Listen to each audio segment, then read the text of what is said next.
faut vraiment que je reprenne ma vie en main là. Catastrophique, ça va. Rien ne va. Dans les premières galères là qui arrivent, en fait je me dis putain, je serais dégoûtée si j'étais obligée de m'abandonner à cause de ça. Ah putain, c'est la merde. Bon, je me suis lancé un petit peu ce défi parce qu'en fait ça fait des mois que je ne me reconnais plus dans mon énergie, que je ne me reconnais plus dans mon corps. En fait, à la fin de l'année, j'ai eu un lumbago. J'ai mis 2 mois à m'en remettre. Après, j'ai subi une opération. Et pareil, derrière 2 mois de convalescence. Et j'avais du mal à retrouver ma routine, notamment sportive, même au niveau de l'alimentation. Et je me suis dit, il me faut un électrochoc en fait, pour un espèce de reset.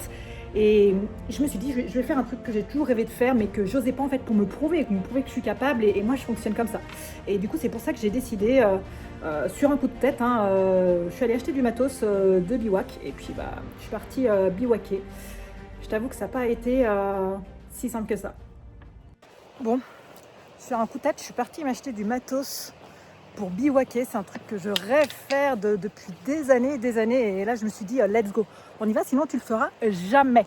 Donc là, c'est parti. Ça fait 5 minutes que je marche. J'ai déjà super mal au dos, au trapèze. Je pense que mon sac, il est mal réglé. Je sais pas ce que ça va donner cette histoire. Pour la team, ça fait même pas 1 heure que je suis partie. Et putain, les premières galères là qui arrivent. En fait, je pense que j'ai vraiment minimisé la partie physique. En plus, en ce moment, je m'entraîne pas du tout. Je pensais que j'avais encore la condition physique d'avant. Mais là, ouais, j'en chie vraiment. Et j'ai des douleurs qui sont en train d'arriver derrière la cuisse là.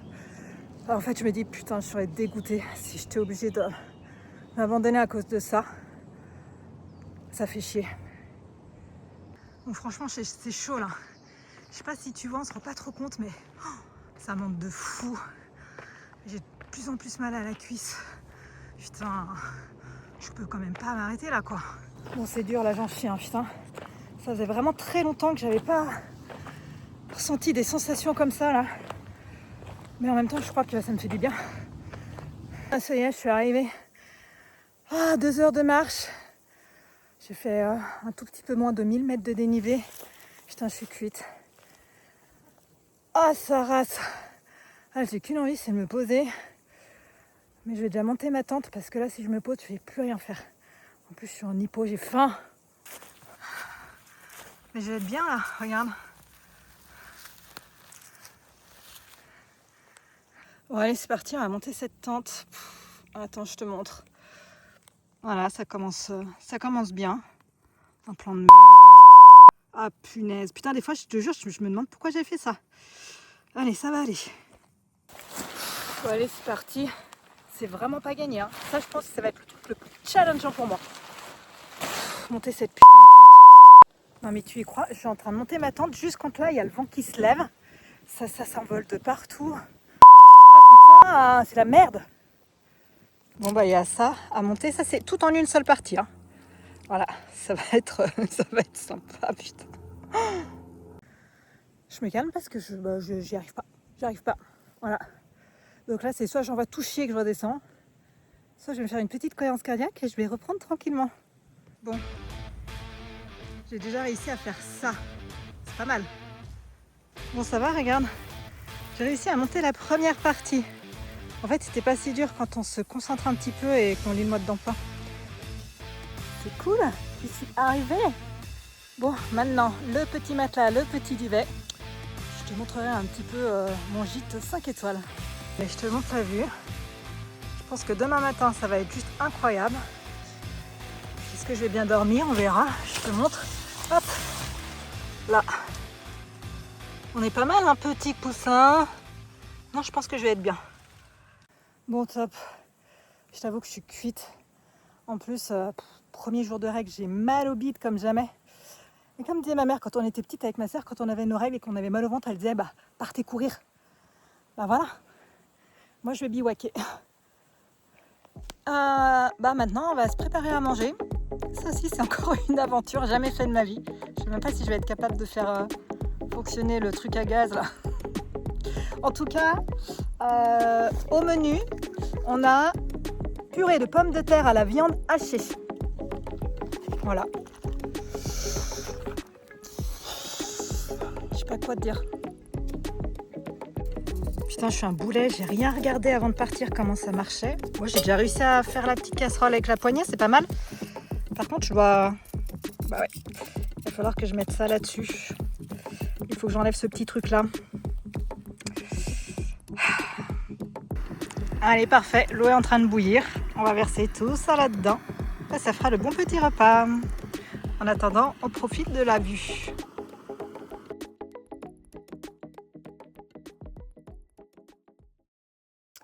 Bon, du coup, j'attends que ma nourriture, elle chauffe.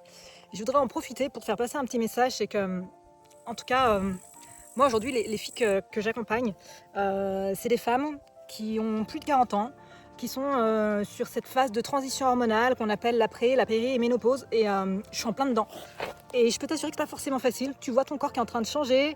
Moi, c'est cette sensation que j'ai eue. J'ai eu l'impression que mon corps, il était en train d'un peu de me lâcher. En fait, je reconnaissais plus mon corps. Et c'est là que je me suis dit, il faut vraiment que je fasse quelque chose parce que de toute manière, ça va faire que s'empirer. Et c'est la vérité. Si tu ne fais rien, ça va faire que s'empirer. Tes hormones, elles vont se dérégler de plus en plus et ce sera de pire en pire.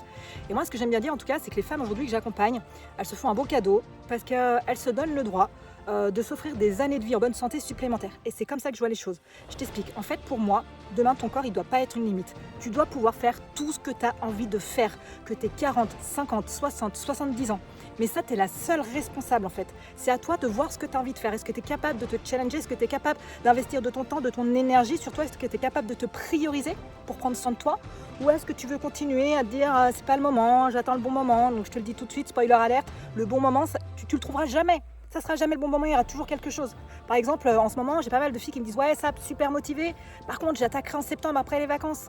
Mais en septembre, ça sera jamais le bon moment. Pour moi, c'est le pire des moments en septembre. Tu as les rentrées des classes pour celles qui ont des enfants, tu dois remplir les papiers. Mais ce sera jamais le bon moment. Le bon moment, c'est maintenant. C'est quand tu as décidé de prendre soin de toi. Ça, c'est vraiment le message déjà que je veux te faire passer. Et vraiment, la deuxième chose, c'est en fait, tu mérites. Tu as passé des années et des années à prendre soin des autres, à prendre soin de ta famille, à prendre soin de tes enfants. Et je pense qu'arrivé à la quarantaine, on a tout ce truc de se dire mais en fait maintenant ça va être moi. Et si tu le fais pas, bah laisse-moi te dire que tu mets vraiment ta vie en danger. Je t'assure. Parce que que ce soit la périménopause, c'est pas une fatalité. C'est quelque chose de normal dans la vie d'une femme et ça arrivera à toutes les femmes. 100% des femmes vont vivre ce moment-là. Par contre, effectivement, si tu ne fais pas les choses correctement, si tu laisses tes hormones prendre le contrôle sur toi, ça peut devenir des phases qui sont très compliquées à gérer. Ça a un impact énorme sur ton physique, sur ton moral. Ça va avoir un impact énorme, que ce soit dans ta vie pro, dans ta vie perso, si tu ne prends pas les choses en main. Ces symptômes-là de cette transition hormonale, ils peuvent être terribles pour certaines femmes. Ça peut être de la prise de poids qui est notamment localisée au niveau du bide et je vous entends tous les jours les filles me dire à quel point c'est difficile pour vous de voir ce corps que vous ne reconnaissez plus. Ça peut être plein de choses, ça peut être des bouffées de chaleur qui ruinent la vie, ça peut être des pensées négatives, il y a plein de choses, il y a plein de symptômes, il y en a des dizaines et des dizaines. En tout cas, ce que je peux te dire, c'est que si tu ne fais rien, ça peut vraiment te gâcher la vie. Donc aujourd'hui, en fait, on est 100% responsable de ce qui nous arrive finalement. C'est à toi de savoir si tu as envie de te prendre en main. Et comme je disais tout à l'heure, si tu veux retourner dans ce cercle à chaque fois dans lequel tu te mets à te dire je le ferai plus tard et puis au final un jour tu vas te retourner puis ça sera trop tard, tout simplement. Et moi aujourd'hui avec cette petite expérience là en fait c'est ce que j'ai voulu me prouver à moi-même, puis c'est ce que j'ai voulu aussi à vous montrer, à vous, à mes coachés de dire en fait c'est ça. En fait pour moi c'est ça la vie, c'est de pouvoir te réveiller un matin en ayant un challenge complètement fou et de te dire mais je vais le faire. Et aujourd'hui, je suis capable de le faire. Pourquoi? Parce que j'ai fait un travail énorme sur moi, sur ma confiance en moi, sur l'estime que j'avais de moi. Et aujourd'hui, je suis capable. Et je pense que j'ai besoin de montrer aussi que je me fais confiance et je suis capable. J'ai 43 ans, mais demain, je peux faire tout ce que j'ai envie de faire. Et je pense que des fois, on me dit « Ouais, mais toi, tu as de la chance, tu as de la condition physique. » C'est pas de la chance, en fait. Je me suis entraînée toute ma vie. Alors, même si tu n'as jamais été sportive et que tu m'écoutes et que tu as 40, 50 ans, en fait, il n'est jamais trop tard pour attaquer. Voilà, c'est le petit message que je voulais te faire. Très long, mais en tout cas, j'espère que ça pourra t'inspirer. Et moi, je suis juste en train de vivre un truc de ouf. Et ça paraît tout bête, mais je sais que demain, quand je vais me réveiller, que je vais redescendre chez moi, je serai une autre femme. Parce que je leur ai fait ce truc-là qui me challengeait. Je leur ai fait. Bon, là, je suis un petit peu mamaline, mais parce qu'il fait encore jour, mais je pense que quand il va faire nuit noire, là, toute seule dans la forêt, je pense que je vais pas trop faire ma maline. Mais ça va aller, ça va aller. Et c'est prêt. Oh là là là là. Bon, ça va nourrir, c'est ce qu'il faut se dire. Allez, on va goûter ça. Purée à la viande hachée.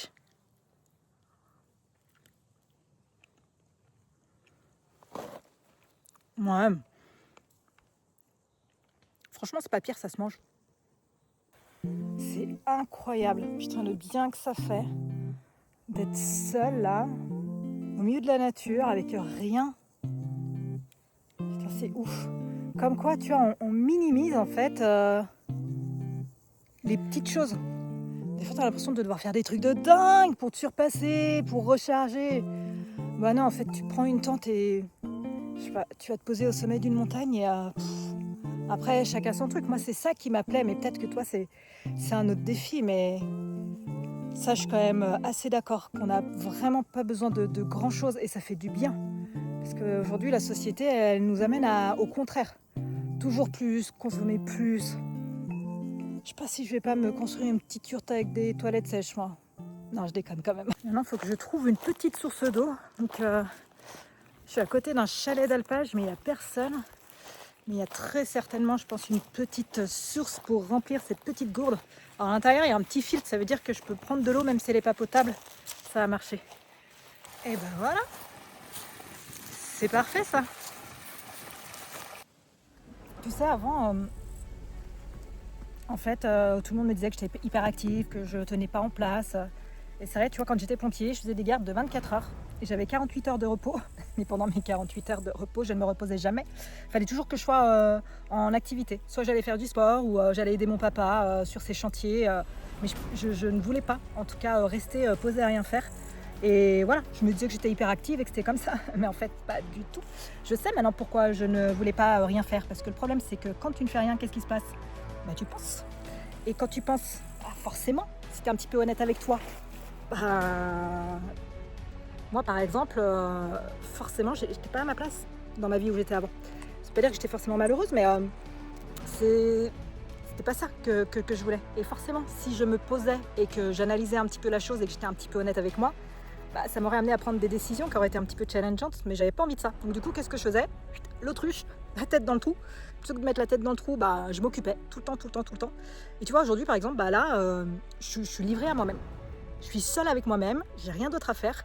Et aujourd'hui, c'est complètement OK et ça me fait même du bien, tu vois, de vivre ça. Mais avant, j'aurais jamais été incapable. Aujourd'hui, je suis capable de le faire parce que je fais vraiment un travail avec moi. Je pense qu'aujourd'hui, je sais quand même un petit peu qui je suis et où je veux aller. Et pose-toi aussi peut-être cette question-là, à vous toutes là, qui êtes hyper actives, qui n'arrêtez pas de la journée. Alors oui, des fois, c'est les obligations, mais en fait, on est obligé de rien dans la vie. Et essaye de réfléchir à ça. Est-ce que c'est pas parce que peut-être que si tu te poses et que tu fais le constat de ta vie, bah, tu n'es pas au bon endroit. Mais si tu te dis ça, bah forcément, ça veut dire qu'il va falloir que tu prennes des décisions. Et des fois, c'est des décisions qui vont changer littéralement ta vie. Forcément, ça va te demander de sortir de ta zone de confort. Et peut-être que tu n'as pas forcément envie de ça. Mais je pense que si tu es honnête avec toi, à un moment donné, c'est quand même bien d'essayer de faire ce point-là. Tu crois pas ? Bon, t'as vu, pour de vrai, je vais travailler un petit peu. Mais pour moi, c'est pas du travail. Je vais lire ce bouquin parce que je veux vraiment faire une masterclass aux petits oignons pour mes coachés. Parce qu'en fait, c'est cette hormone du cortisol là, qui est sécrétée avec le stress. Je pense que c'est notre pire ennemi quand on arrive sur ces phases de pré, péri et ménopause. On va dire que quasiment 90% des femmes en fait, ont une espèce d'intolérance, on ne dit pas comme ça, mais au cortisol. Et c'est cette hormone-là qui va faire que tu vas stocker beaucoup plus facilement du gras au niveau du bide. C'est cette hormone qui fait qu'elle va peut-être dérégler ton insuline, qui fait que tu vas avoir des baisses d'énergie, que tu vas avoir des baisses de morale. Et je pense que c'est quelque chose qui est trop sous-estimé. Et moi, souvent, le message que je veux faire passer, c'est que bien souvent, quand on arrive sur ces phases de transition hormonale, la problématique, elle est hormonale. Ce sont tes hormones qui sont en train de fluctuer et c'est complètement OK, j'insiste là-dessus. Mais il faut qu'on mette en place des choses, justement, pour faire en sorte de mieux vivre ces transitions hormonales. Et il faut que tu comprennes un truc, c'est que à ce moment-là de ta vie, c'est pas en mangeant moins et en bougeant plus que tu vas avoir des résultats, contrairement à ce que peuvent te dire les médecins. Quand tu vas les voir pour leur dire que tu ne comprends pas, que tu prends du poids, on va dire que c'est dans ta tête, on va dire que c'est normal parce que tu vieillis et t'as qu'à moins manger et qu'à bouger plus. Non, ne fais surtout pas ça parce que tu vas augmenter ton taux de cortisol, donc tu vas augmenter tous les autres symptômes. Ça, faut vraiment que tu te mettes ça en tête et je profite de ce petit vlog pour te faire passer ce message. Bon bah voilà. Il est 21h30 passé. Je viens d'assister à un coucher de soleil qui était juste magique. J'en demandais tellement pas tant. Ça m'a fait tellement du bien. Je suis posée. Bon, c'est sûr que c'est pas le luxe et le confort d'un hôtel 5 étoiles, mais franchement, pas mal. Pas mal. On verra bien. Je vais vous souhaiter une bonne nuit. Et j'ai hâte à demain matin pour assister à ce super lever du soleil. J'ai mis mon réveil à 5h45 parce que le soleil se lève à 5h50.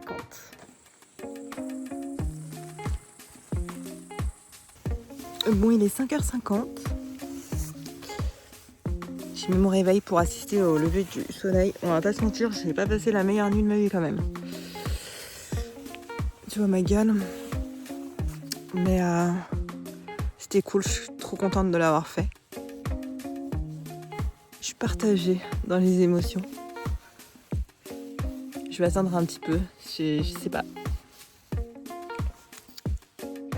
C'est bizarre. C'était bizarre cette nuit. De retrouver là dans la nature, entendre tous les bruits. C'était cool, c'était flippant en même temps pour de vrai quand même. Petit déjeuner du matin. Au petit-déj, muesli, chocolat, noisette. Ça va. Pareil, c'est pas le petit-déj du siècle, mais ça passe.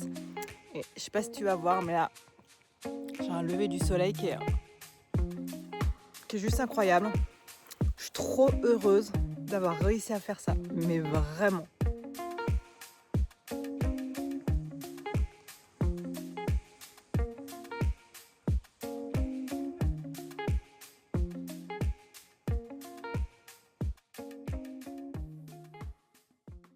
Voilà, c'est tout emballé, prêt à repartir. Je suis très fière de moi, je suis très contente d'avoir fait ça.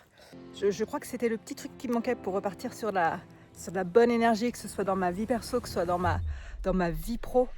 Je suis très fière de moi, je suis trop heureuse de l'avoir fait. Je me suis challengée de ouf parce que je suis un peu une tête brûlée. J'ai peur de pas grand chose, mais le fait de me retrouver seule en pleine nuit dans la nature, je t'avoue que j'étais vraiment pas à l'aise avec ça. Et c'est trop cool, ça m'a permis de me reconnecter à moi, ça m'a permis de me re-challenger en me disant putain, mais si t'as été capable de faire ça, en fait tu peux tout faire. Tu peux tout faire. Et j'aimerais que tu puisses prendre conscience de ça aussi, c'est qu'à partir du moment où tu es en bonne santé, tu as un corps qui te permet de faire tout ce que tu as envie, mais tu n'as plus aucune limite. Tu te sens tellement vivante quand tu vis un truc comme ça. Bref, on se retrouve très vite pour une prochaine aventure.